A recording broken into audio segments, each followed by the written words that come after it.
Bienvenidos mis amigos a otro video más. Vamos a hablar acerca de aquí. Vamos a levantar cenizas de mucho tiempo atrás, pero yo quiero comenzar este video así porque vean, yo siempre lo he sostenido que el ser humano trae en sus hombros la historia, ¿verdad? Entonces, y a veces nos hemos preguntado por qué reaccionamos así, por qué somos así. En fin, yo me hago tantas preguntas y indagando un poco acerca de lo que yo les quiero hablar, por qué a veces reaccionamos así, me encontré un pasaje muy importante en la Biblia, pero para poder traer eso que sucedió mucho, o sea, miles de años atrás, para poder colegar eso que sucedió muchos años atrás al presente, me he tenido que ayudar de Google y me he tenido que ayudar de la Biblia, señores. Así es de que voy a empezar a mostrarles lo que les he preparado para ustedes, para que ustedes tengan una idea de qué cosa estamos hablando y otra cosa es para que usted tenga prueba, ¿verdad? Entonces, si bien es cierto que em, las personas fanáticas, aunque si aún uno trae pruebas, aún así no están convencidas, no se convencen, señores. Pero en fin, yo creo que lo importante es mostrar pruebas de lo que se dice. Bien, aquí me encuentro directamente en Google y les voy a leer lo que dice en Google para que ustedes vayan entendiendo un poco de la historia. Como repito, una historia muy antigua, pero que también dejó un gran impacto, ¿verdad? En nuestra sociedad, que hasta el día de hoy se continúa a hablar de los personajes del pasado. Vean, estaba, como repito, mirando, ¿no? Indagando por qué el ser humano tiende a mentir. ¿Y de dónde viene eso? O sea, eso es no crean que eso es algo de ayer, no crean que eso es algo que nació así por así. Podemos quizás argumentar tanto acerca de eso, pero encontré un pasaje que me gustó mucho. Vean, los quiero llevar aquí, dice Poncio Pilatus, y acá otros dicen Poncio Pilatus. Fue el quinto magistrado en servir a la provincia de Judea, creada en el año 6 después de Cristo por el emperador romano Augusto, que gobernó del 27 antes de Cristo al 36 después de Cristo. Su cargo terminó durante el gobierno de Tiberio del 26 al 36 después de Cristo. Su fama se debe al juicio y crucifixión de Jesús de Nazaret eh, en el 30 después de Cristo. Vean, eso les traigo a ustedes, se los traigo a colación, se los traigo a prueba, se los traigo a mesa, a esfera, para que ustedes entiendan quién gobernaba Roma en ese momento. Sí, como es sabido por la Biblia y por la historia que el imperio romano fue un imperio, digámoslo así, gigantesco, abrasador, que ellos eran hombres guerreros que conquistaron prácticamente buena parte de Europa, buena parte de Asia y por qué no decir Medio Oriente. Entonces la historia de ellos es grandísima, ¿no? Entonces, pero bien, les traigo esto del inicio para que ustedes entiendan quién gobernaba Roma, quién era el emperador romano en ese entonces. Pero en fin, para que como ustedes ya tienen una idea quién era el emperador romano, entonces los quiero llevar que cuál era el papel que cumplía Poncio Pilatos en Jerusalén en esos días cuando fue la crucifixión de Jesús. Pero vean bien cómo vamos a colegar esto. Lo voy a llevar al libro de Mateo 28 y vamos a leer el versículo del 1 para que ustedes vayan entendiendo perfectamente por dónde los quiero llevar. Dice, pasado el sábado, al aclarar, el primer día de la semana, fueron María Magdalena y la otra María a visitar al sepulcro. De repente se produjo un violento temblor. El ángel del Señor bajó del cielo, se dirigió al sepulcro e hizo rodar la piedra de la entrada y se sentó sobre ella. Su aspecto era como el relámpago y sus ropas blancas. Bien, hasta aquí ustedes ya están entendiendo quién era el emperador romano que gobernaba Roma en ese entonces y Poncio Pilatos que ejercía digámoslo así, como un líder del imperio romano en Jerusalén. Ahora ya le leí este versículo del capítulo 28 de Mateos que está hablando prácticamente de las mujeres que se conducían en el primer día de la semana a ver el sepulcro de Jesús, ¿verdad? Hasta ahí estamos bien, ¿verdad? Pero dice que estaba sentado un ángel. Bueno, esas son cosas que ustedes ya las saben y esas las podemos ir saltando si ustedes quieren. Entonces, les voy a leer la otra parte. Y el ángel dijo a las mujeres, ustedes no tienen por qué temer. Yo sé que buscan a Jesús, que fue crucificado. No está aquí, pues ha resucitado tal como lo había anunciado. Vengan a ver el lugar donde lo habían puesto, pero vuelvan enseguida y digan a sus discípulos, ha resucitado de entre los muertos y ya se le adelanta a camino a Galilea. Allí lo verán ustedes con esto, ya se los dije todo, les dice el ángel a las mujeres. Entonces es prueba que Jesús, cuando las mujeres se acercaron allí el primer día de la semana, ya no estaba ya había resucitado. Quizás resucitó sábado en la tarde, resucitó sábado en la noche para amanecer domingo, etcétera, etcétera. Aquí estoy haciendo un poco, ¿verdad? Especulando, ¿verdad? Porque el horario eso no se lo puedo decir, pero bien, se los leo para que vean de qué propiamente, para que ustedes vayan entendiendo y no ir directamente al grano. Ahora bien, si como Poncio Pilatos en ese entonces, digámoslo así, era el gobernador romano que gobernaba en Jerusalén, para él era una especie de, digámoslo así, de culpabilidad, ¿no? Porque hasta cierto punto la Biblia dice que Poncio Pilatos encontró inocente a Jesús, no había pecado que imputarle, no había pecado por cual condenarle, ¿no? Sino que era la multitud que gritaba que sea justiciado y que sea crucificado, ¿no? Entonces, él, por lo que yo logro narrar así a grueso modo y velozmente, o acontentó a la gente o usó el populismo, ¿verdad? Como quien dice, para alzar más su ego, vamos a darle al pueblo lo que quiere el pueblo. Y eso lo hemos visto, hoy en día lo estamos mirando eso. Pongo de ejemplo mi país, El Salvador, lo que sucede en El Salvador, ¿verdad? Dice, no, porque el pueblo lo pide, porque el pueblo así lo quiere, ¿verdad? Entonces, porque si Poncio Pilatos,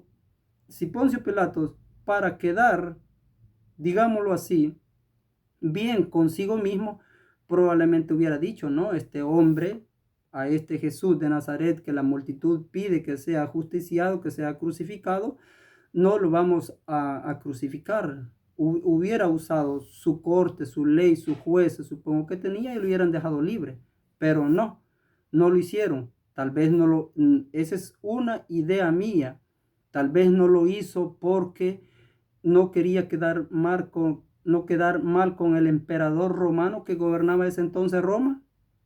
Probablemente no lo hizo eso, no lo hizo por eso. Probablemente lo hizo porque quería contentar al pueblo o porque escuchó al pueblo. Esa parte no la podría decir yo al 100% por qué hizo eso, ¿verdad? Entonces, pero los hechos aquí están, aquí están. Entonces, vean como ya hemos hablado que Jesús ya no estaba y que la mujer lo fueron a buscar ahí. Entonces, vean lo que sucede, vean lo que sucede. Dice, en eso Jesús les salió en el encuentro, en el camino, y les dijo, paz a ustedes. Las mujeres se acercaron, se abrazaron a sus pies y lo adoraron. Jesús les dijo, no tengan miedo, vayan ahora y digan a mis hermanos que se dirijan a Galilea, allí me verán.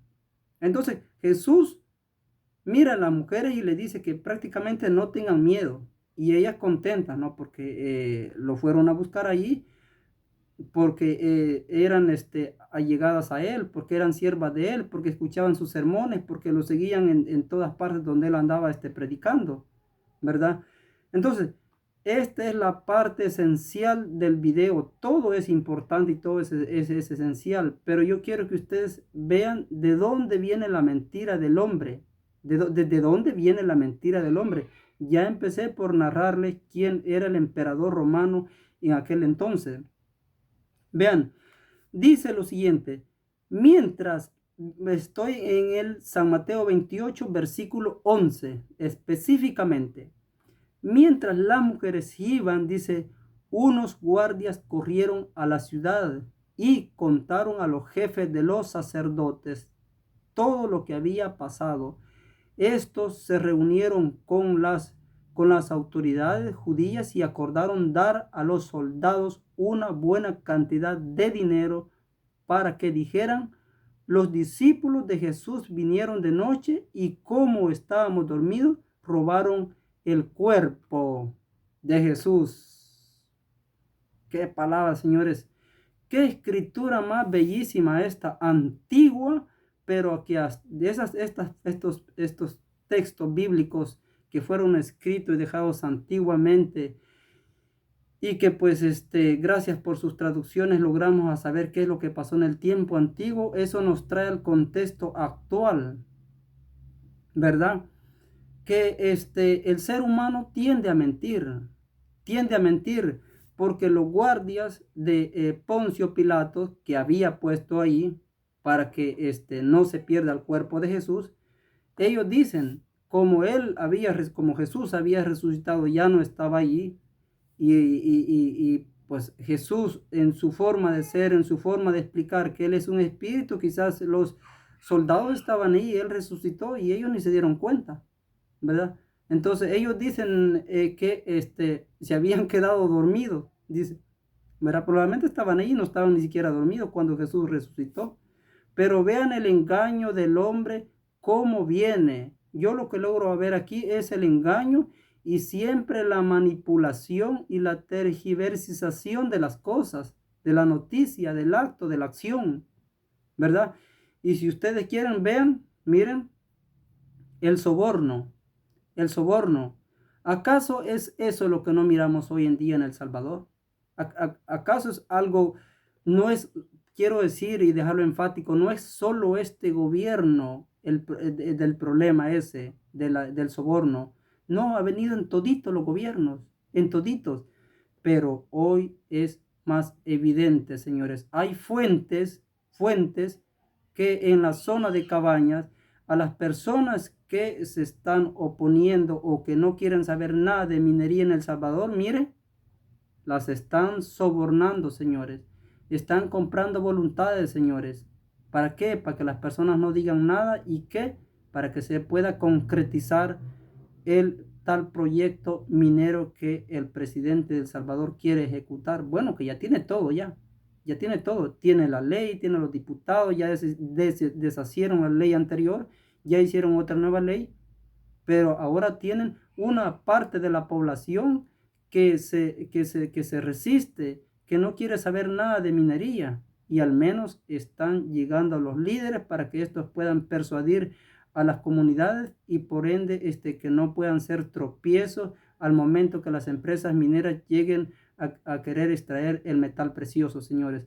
Vean ustedes de dónde venimos nosotros. Les estoy hablando desde el 26 al 30 después de Cristo, cuando Poncio Pilato gobernaba a Jerusalén en ese entonces y Tiberio era emperador de Roma.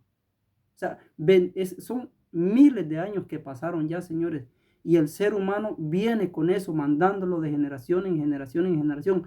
No es algo nuevo, como repito. O sea, ¿por qué? ¿Por qué la mentira? ¿Por qué la mentira? ¿Para qué? Algunos por ocultar la verdad, soborno, persuasión. Algunos para enriquecerse, persuasión. soborno. ¿Por qué? Porque en este caso de Jesús, ahí lo que se quería era ocultar la verdad. ¿A quién? A Poncio Pilato y a las autoridades. ¿Mm? Porque vean, este texto es bellísimo, es precioso. Vean, dice, les leo de nuevo, dice, mientras las mujeres iban, unos guardias corrieron a la ciudad y contaron a los jefes de los sacerdotes todo lo que había pasado. Estos se reunieron con las autoridades judías y acordaron dar a los soldados una buena cantidad de dinero para que dijeran, los discípulos de Jesús vinieron de noche y como estábamos dormidos robaron el cuerpo. Si esto llega a oído de Pilato, nosotros lo arreglaremos para que no tenga problemas. Los soldados recibieron el dinero e hicieron como les habían dicho. Imagínense ustedes, imagínense ustedes. Los soldados recibieron el dinero tal y como lo habían planeado para que esto, digamos, la información. Aquí tengo la Biblia, aquí tengo la Biblia. Aquí está mi Biblia, vean, y todos mis libros que están atrás. Cuando tengo poquito de tiempo, señores, me pongo a leer porque leer enriquece la mente, señores. Como repito, ¿verdad?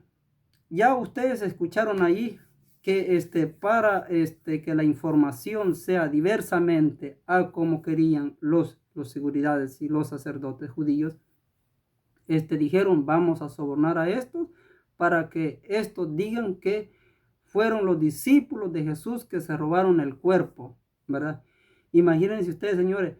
Vean, yo creo y lo sostengo que para entender quiénes somos nosotros hay que ahondar en el pasado, hay que excavar, hay que regresar. Alguien dijo que no podemos regresar. Vean, depende, ¿verdad? Porque si ponemos ejemplos banales, si un carro está en un ángulo muy estrecho, pues le va a tocar que regresar, ir para adelantito, regresar, ir para adelantito, regresar para salir definitivamente. Depende cómo la veamos, depende cómo pensemos, depende de la situación, depende, ¿verdad?, lo que queramos decir. Yo creo que para entender cómo somos nosotros hay que excavar en nuestra historia, en nuestra forma de comportarnos, en nuestra forma de ser, ¿verdad? Porque, vean, yo por ahorita yo puedo decir, hoy como hoy nosotros, ¿cuántos años tengo yo? 40 años, 40 años, pero yo les puedo hablar por lo poco que yo sé, pero me puedo auxiliar a través de los libros, a través de la historia, a través de lo que ya pasó, a través de todo el raconto, de todo lo que ha venido sucediendo en este mundo, ¿verdad? Pero vean, nosotros a veces yo hablo de nosotros como salvadoreños, nosotros a veces pienso que no hemos querido entender cuál es el problema de nosotros. Hay madres llorando, hay señores que están aguantando hambre, hay gente despedida, hay gente enferma, hay quienes que los trufaron con el Bitcoin, ¿verdad? Hay gente que le han expropiado sus propiedades, como las personas allá en el oriente del país, para hacer el aeropuerto, que les van a expropiar sus propiedades, ¿verdad? Entonces, señores, hay que regresar al pasado, ¿verdad? Al menos no de la historia, si ustedes quieren, pero hay que enfocarnos en cómo los políticos nos han manipulado y nos han utilizado, ¿verdad? Porque si hasta ahorita, todos estuviéramos bien, pues yo creo que aquí no es necesario que yo estuviera acá. Si el 60-70% de la población estuviera bien, pues no es necesario que yo estuviera acá hablándole para hacer conciencia cómo es que las personas manipulan y de dónde viene la mentira, ¿verdad? Porque aquí podemos hablar horas y horas y yo me puedo sentar aquí a decirles cuánta cosa, ¿verdad? Pero pues de nada va a servir si en realidad no se hace conciencia de quiénes somos nosotros, en qué nos hemos equivocado y a dónde queremos ir y cómo hacer para salir de eso. Pero si nosotros seguimos enredados en un laberinto, nosotros mismos estamos dando vuelta como una araña ahí en ese laberinto y no vamos a salir jamás de eso mientras no tengamos conciencia, señores. Así es de que la invitación es para que usted no se deje engañar, ¿verdad? Porque ya como ustedes pudieron escuchar en el versículo 11 del capítulo 28 de San Mateo, es que allí prácticamente hubo un engaño, hubo hasta cierto punto manipulación, ¿verdad? Entonces para esconder lo que de verdad, lo que sucedió, que era en este caso la resurrección de Jesús, ¿no? Entonces, en este caso, en El Salvador y en otros países, pero yo hablo especialmente de El Salvador, ¿qué es lo que se hace? Pagar a medios para que lo que se dice sea tergiversado, para que sea diferente, ¿verdad? A la realidad, ¿verdad? Y en eso la población sigue engañada, sigue creyendo que esto me va a cambiar, ¿verdad? ¿Cuál cambio, mis estimados? De cambios hasta ahorita, pues yo lo que veo, lo que he visto, llanto, sufrimiento, dolor y utilización del pueblo y de las personas ingenuas, inocentes, ¿verdad? Inocentes inocentes porque han creído una vez y otra vez y otra vez y otra vez y el cambio no llega, ¿verdad? Llega para unos pocos, pues, pero eso es al menos lo que somos, coherentes, humanos, y creemos en una sociedad ecua, que las riquezas sean divididas. No pensamos que la riqueza debe solamente estar en un círculo, ¿verdad? Y para aquellos grandes empresarios de grueso calibre, se les perdone sus impuestos y a la gente misma tenga que añadírsele más impuestos y cada día subirle más. ¿Y cómo hace entonces la gente? Señores, debemos de crear conciencia de qué país queremos y de qué sociedad queremos. Y sobre todo, si nosotros llegamos a entender eso, probablemente pudiéramos cambiar, señores. Pero si no, no creo. Y para terminar, vean, la verdad duele. A veces la verdad duele, hay que aceptarlo. Duele. La verdad ire. Y yo pienso que a veces cuando uno hace estos videos, la gente se le dice la verdad. Y la gente se siente ofendida porque a veces la gente piensa que atacamos a su bandera. No se ataca a la bandera. Se ataca directamente el accionar de los líderes políticos. Probablemente usted, como votante, militante, quizás ni culpa tenga. La culpa suya puede ser quizás ser un cubridor de cosas, probablemente por no alzar la voz, ¿verdad? Probablemente por no alzar, ¿verdad? Entonces, señores, como se lo dije, la verdad iré siempre, pero la verdad, y quizás hasta ofende, pero la verdad es la verdad y no dejará de ser la verdad. Aunque si eso mismo daña, aunque si eso mismo ofende, ¿verdad? Regresando al texto y concluyo. Saque usted las conclusiones, por qué el ser humano tiende a eso y por qué busca, porque busca protegerse, busca quedar bien él mismo, busca cubrir su pecho él mismo. ¿Acaso las autoridades sacerdotales de Jerusalén en ese entonces, cuando fue la crucifixión de Jesús, querían quedar mal? No, ellos querían quedar bien. Entonces, cuando usted le llegue el soborno, le ofrezcan soborno, le ofrezcan comprar voluntades, piense en eso. ¿A quién quiere quedar bien? ¿Verdad? De seguir así, señores, seguiremos en una sociedad arruinada, ¿verdad? Y sin esperanza. Pero bien, ya les hice este video aquí. Esta vez fue así, sin video, más bien fue de lectura y un poco trayendo lo antiguo al presente para tratar de entender por qué somos así. Dicho eso, saludos, bendiciones y hasta la próxima.